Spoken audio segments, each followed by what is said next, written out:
Bonjour, voici la correction de l'exercice qui était à préparer pour aujourd'hui. Donc le 70, page 302.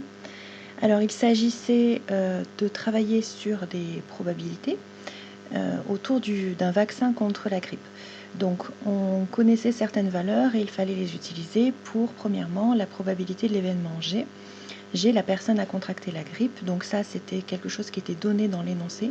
On nous disait que 20% de la population a contracté la grippe, donc P de G égale 0,2. C'était juste de la traduction.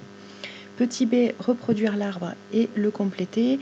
Il fallait remarquer que sur les branches du bas, ici dans l'arbre, il n'y avait pas de pointillés, donc il n'y avait rien à compléter. P de G, par contre, ne figurait pas dans cet arbre. C'est une information qu'on devait utiliser un petit peu plus loin. Alors, on commence par traduire. 40% de la population est vaccinée, d'où le 0,4 qui est ici, et le 0,6 par différence avec 1. Ensuite, 8% des personnes vaccinées ont contracté la grippe. Donc, sachant qu'on est vacciné, la probabilité de contracter la grippe est de 8%, 0,08 et 0,92 qui est ici. Deuxième question, déterminer la probabilité que la personne choisie ait contracté la grippe et qu'elle soit vaccinée. Donc, première chose, il fallait traduire, il fallait calculer la probabilité de G inter V. Ensuite, en regardant l'arbre, pour calculer la probabilité de G inter V, on suit ce chemin, V, puis ensuite G. Donc c'est P de V fois P de G sachant V et on trouvait 0,032. Troisième question, la personne choisie n'est pas vaccinée. Montrer que la probabilité qu'elle ait contracté la grippe est égale à 0,28.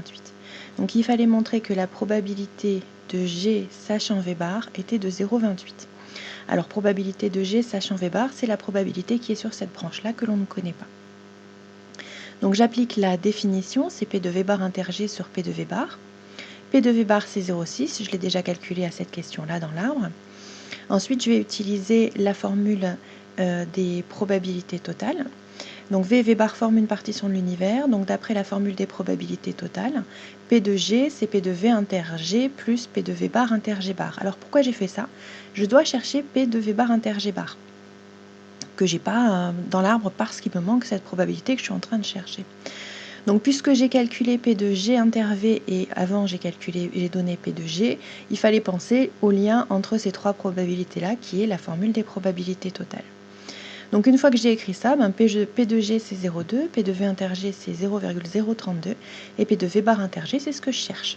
Par différence, on trouvait 0,168. Je n'ai plus qu'à remplacer ici les deux valeurs et je retrouvais bien 0,28 comme c'était demandé.